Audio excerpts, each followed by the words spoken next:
Hey guys, welcome back to my channel. Sarah here for my second installment of my top fives.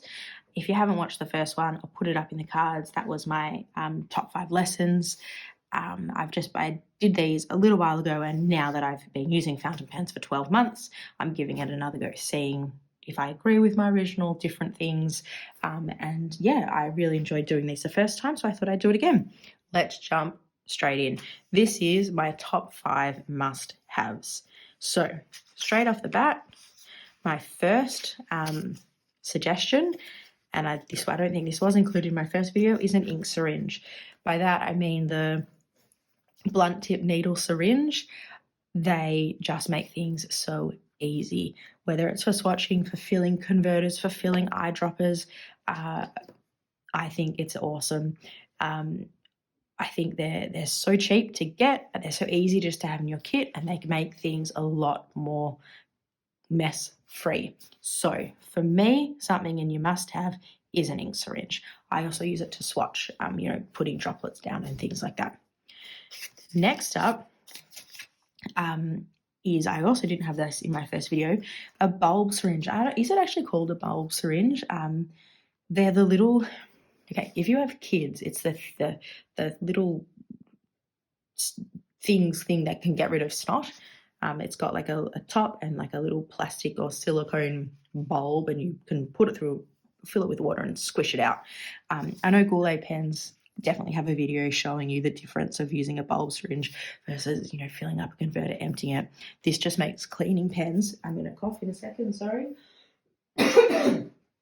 This makes cleaning pens so much easier, and you definitely get to do it more thoroughly as well. So kind of similar to the first, it's, really cheap, cost effective, but it's going to make your cleaning life so much easier.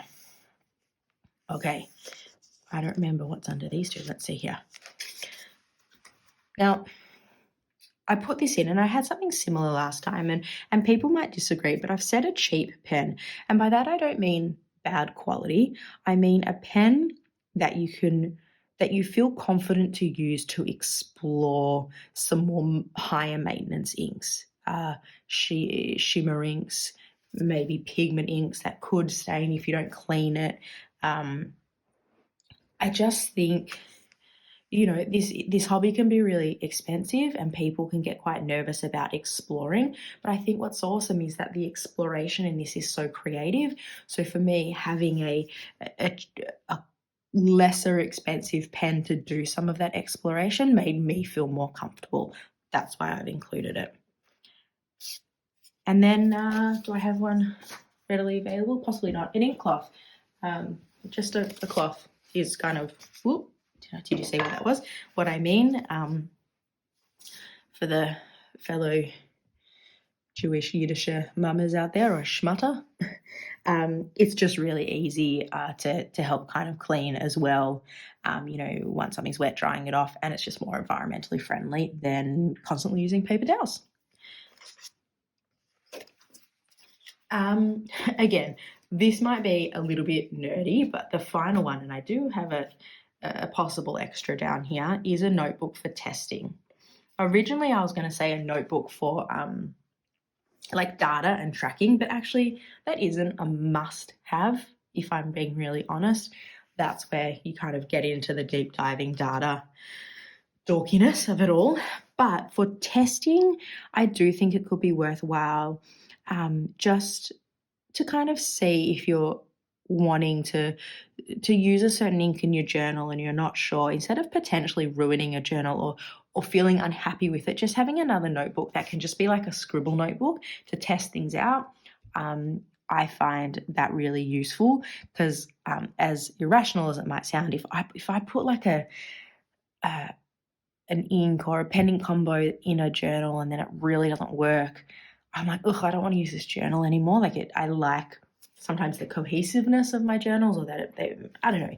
It's just something that I'm quite nitpicky about, and I just find having a notebook that once I ink up pens can test out, do a little bit of a writing sample, go, yep, this works, it's not ruining the paper, it's not feathering, whatever, I really find helpful. They're my top 5, and then I've got an optional 6th down here, and possibly controversial. and I'm going to move that up into frame. And that is a budget. Now,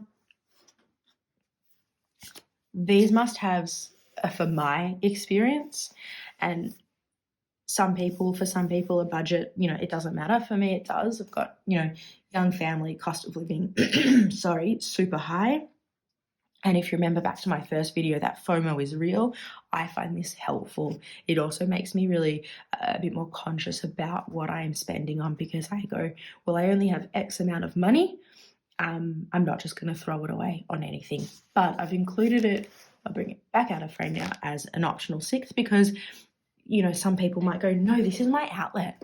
I don't want to be restrained by a monetary thing. But for me, it is something that is a must-have. So that's why I've kind of included it down the bottom there. That's it for this video, guys.